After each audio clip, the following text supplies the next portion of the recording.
Olá, senhores, boa tarde. Sou Wilson Almeida Júnior, cirurgião dentista, formado na Unigran Rio em 2008 e vim aqui falar com vocês um pouco sobre a vaga de tutor, sobre cirurgia bariátrica. Embora a cirurgia bariátrica, seja uma alteração no aparelho digestivo do paciente, mas o que dentista teria a ver com cirurgia bariátrica? Qual a relação, cirurgião dentista com uma cirurgia no aparelho digestivo? E aí a gente tem as seguintes questões, para que a pessoa consiga se alimentar de maneira melhor possível e tenha uma digestão o mínimo razoável, precisa primeiro ter uma boa condição bucal. E essa condição bucal passa por ter dente, ter um adequamento da cavidade bucal sem qualquer tipo de inflamação ou foco infeccioso. E aí a gente passa pela toda a parte de adequação de meio bucal da periodontia, extração de potenciais focos de infecção que são gestos radiculares ou qualquer que seja a afecção que venha a acometer os dentes, desde um abscesso, um resto radicular, enfim, toda essa parte de inflamatória que pode trazer prejuízos maiores em termos de infecção. Então, eu trouxe aqui um pequeno PowerPoint para a gente ilustrar o seguinte: por mais que a cirurgia seja em aparelho digestivo, e aí atualmente no Brasil a gente tem dois tipos de cirurgia que são os mais feitas e realizadas, que é o bypass e a cirurgia de sleeve, que consiste cada uma. Na cirurgia de sleeve, o cirurgião responsável pela cirurgia, obviamente, ele vai remover parte do estômago, deixando todo o restante do trânsito intestinal, estômago e intestinos, todos eles intactos. Normalmente a expectativa de fazer esse tipo de cirurgia é para aquelas pessoas que efetivamente sejam obesas, para poder efetivamente perder peso. E no bypass, que já é uma cirurgia algo mais traumática, uma cirurgia mais complexa, o cirurgião vai descolar e vai recortar, vai grampear parte do estômago, removendo uma parte do estômago e conectando a parte do intestino, normalmente na região do duodeno. Então, assim que a pessoa fizer a deglutição do alimento, vai passar pelo estômago e vai diretamente para o intestino, tendo aí deixando de absorver os nutrientes em algumas partes e tendo uma digestão de forma mais imediata. Na boca isso pode ter algum tipo de repercussão? Sim, na boca vão ter algumas repercussões, como quais delas? E a gente traz duas situações diferentes: uma boca sem inflamação, uma boca mais livre possível de inflamação, e uma boca inflamada. Vamos começar pela boca livre de inflamação. O que é essa boca livre de inflamação? O que é esse ser humano que vai operar, que a boca dele está livre de inflamação? Ou seja, quando ele vai no dentista dele, as únicas coisas que ele precisa fazer efetivamente são: o dentista profissional lá vai fazer o quê? Remoção de tártaro, se tiver, uma profilaxia com aplicação de flúor e talvez em consultas sequentes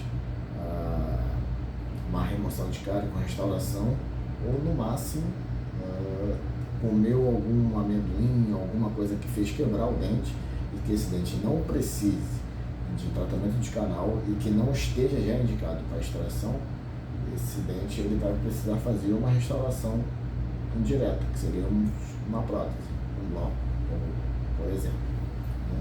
Então, essa é uma boca que não tem inflamação ativa e que, teoricamente, ela está mais pronta para seguir o caminho do tratamento cirúrgico médico. O que essa boca vai sentir? Essa boca, necessariamente, com certeza, ela vai sentir uma diminuição do fluxo de saliva.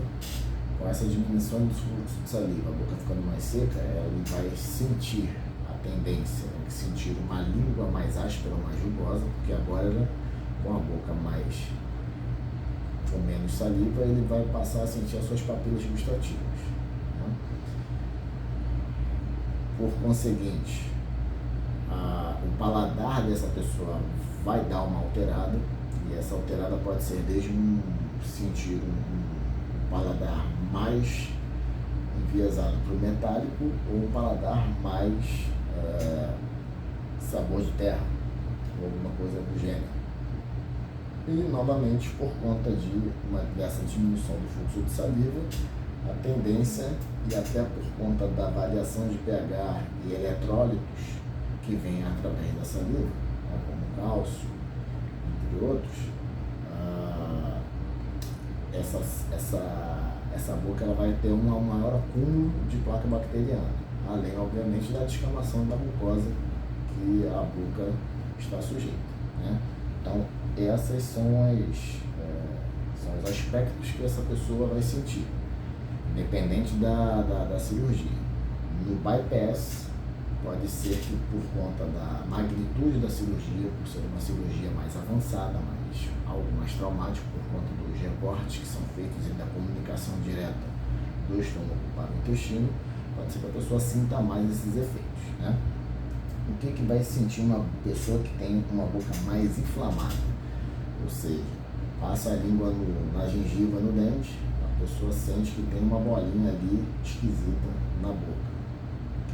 Que bolinha é essa? Não sei, não está doendo, eu não vou procurar. Normalmente essa pessoa também é daquele estilo que se não dói eu não procuro dentista, o dentista é muito caro, ou eu efetivamente tenho medo de dentista, que pode acontecer, né? Então, são essas circunstâncias que podem levar a pessoa também embora ela seja orientada e indicada, a ela não procurar o dentista.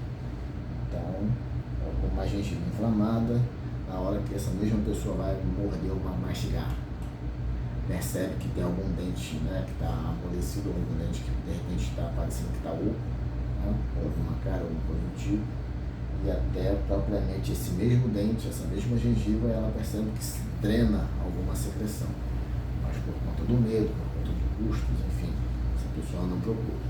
Então, essa boca, com essas inflamações ativas, logo após a cirurgia, e aí independe se é o bypass ou o sleeve, essa boca ela vai ter problemas agudizados, né? O que é crônico vai dar aquela agudizada. Então a tendência é que sim, ela venha a ter aí um dente mais amolecido, vai ter uma crônica ou agudização de um abscesso, daquele dente que na outra situação era só um dente que tinha quebrado e que precisava colocar um simples trabalho protético de um bloco, foi quebrando, virou um resto radicular, e que está ali há tempos, e que esse tempos só a pessoa para responder se são 6 meses ou se são 5 anos ou 10 anos, né? Mas essas circunstâncias podem levar justamente à agudização e a um abscesso nessa boca. Passando para a questão mastigatória, que é ainda mais importante, quanto menos dente essa boca tiver, mais complexo é. Imagine o seguinte: a pessoa que tenha todos os dentes na boca, dependendo da sua rotina de alimentação, rotina de trabalho, de vida, ela dá 5 mastigadas e já está engolindo, né? Talvez nós, tanto eu como quem quer que esteja do outro lado da câmera vendo agora, pode ser que a gente tenha aqueles momentos de fazer isso, dar 5 mastigadas e engolir. Mas uma pessoa que vai fazer uma cirurgia como essa, isso não pode pertencer mais ao costume dela, né? Então, tem problema de ter dente a menos? Tem 4, 5 dentes a menos, isso é um problema? Não necessariamente. Contanto que a pessoa consiga fazer as mastigações dela onde? Nos dentes posteriores. Ela conseguindo fazer as mastigações nos dentes posteriores, vida que segue, né? Dependendo se ela vai repor o dente ou não, mas ela consegue ali uma trituração, uma mastigação de dentes com antagonistas que permite ela uma trituração. Para aquela pessoa que tem muita ausência dentária e que ela acha que consegue mastigar ou já tentou fazer algum tipo de prótese e não consegue de forma nenhuma usar a prótese é uma coisa incômoda para ela, independente de ser uma prótese provisória, dentadurazinha da vovó ou uma prótese definitiva como um Rote, e que não consegue fazer uma prótese com uma reabilitação melhor com o implante, essa pessoa ela não consegue mastigar. Por quê? Porque mastigar dente contra a gengiva é amassar comida, né? Ela amassa a comida. Então, muitas vezes essa pessoa, ela até ao invés de mastigar o que ela deveria, ela acaba trocando a alimentação, passando por uma alimentação com menor valor calórico, com menor valor nutricional e comendo muita carne moída, comendo muito carboidrato, o que dificulta a própria digestão dela. Ao passo que se ela comer alimentos mais íntegros, mais consistentes, ela não vai conseguir triturar aquele alimento da melhor maneira e vai engolir esse alimento muito inteiro, o que vai dificultar a própria digestão. E lembrando, na cirurgia bariátrica, independente se é por questão da obesidade ou uma cirurgia bariátrica já com finalidade para atenuar e amenizar uma síndrome metabólica, né, que aí a gente vai precisar juntar os critérios de hipergliceridemia, uma hemoglobina glicada muito alta, de 9% para cima, pressão alta. Uma pessoa, mesmo com remédios, tomando 1 ou 2, essa pressão arterial da pessoa, ela sempre está de 17,10 para cima. E aquele índice do IMC, né, índice de massa corporal, na gordura visceral, estando muito alto, acima de 35 ou acima de 40, esses são os critérios que até propriamente o próprio clínico, né, não precisa ser um especialista, no caso eu sou especialista em periodontia, estomatologia e odontologia hospitalar, mas não tem essa necessidade da pessoa ter todas essas especialidades para ela conseguir se ligar de que juntando, dando os check lá em 3 de 5 critérios, essa pessoa, esse paciente, ele já pode ser candidato à cirurgia bariátrica, ele já pode fazer um encaminhamento ao endocrinologista ou ao clínico geral que acompanha esse paciente, perguntando se não seria, talvez, razoável pensar em cirurgia bariátrica ou na cirurgia para síndrome metabólica, né? Enfim, a mastigação, nesse ponto, vai ser vital para esse paciente, porque, lembrando que depois da cirurgia, o estômago desse paciente ele vai estar reduzido. E aí, como é que o paciente com o estômago reduzido vai fazer uma alimentação ou mastigar alimentos sem dente, né? Propriamente no livro do Tratado de Fisiologia Humana, do professor Guyton, que, se eu não estiver enganado, ele está pelo menos na 14ª edição, no capítulo 60, página 179, já vem lá tratando sobre mastigação. Os próprios professores que montaram o livro colocam lá a necessidade e a importância de se ter dente para se passar por essa cirurgia tão importante. Okay? Então, um pouco do porquê e do porquê de ter dentista dentro ou associado a um serviço de cirurgia bariátrica, parceiro de cirurgião bariátrico, parceiro de gastroenterologista, enfim, parceiro de médicos, né? E essa questão também dos focos de inflamação, isso não é uma coisa só relativa ou de grande interesse da cirurgia bariátrica.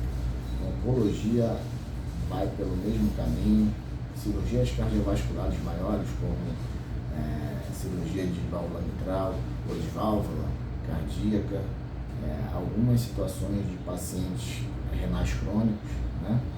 Então, todas essas especialidades médicas, esses tratamentos cirúrgicos médicos que precisem e que tenham a visão de incorporar, de ter como parceiros o dentista, podem usufruir dessa parceria das nossas habilidades como cirurgiões dentistas, ok?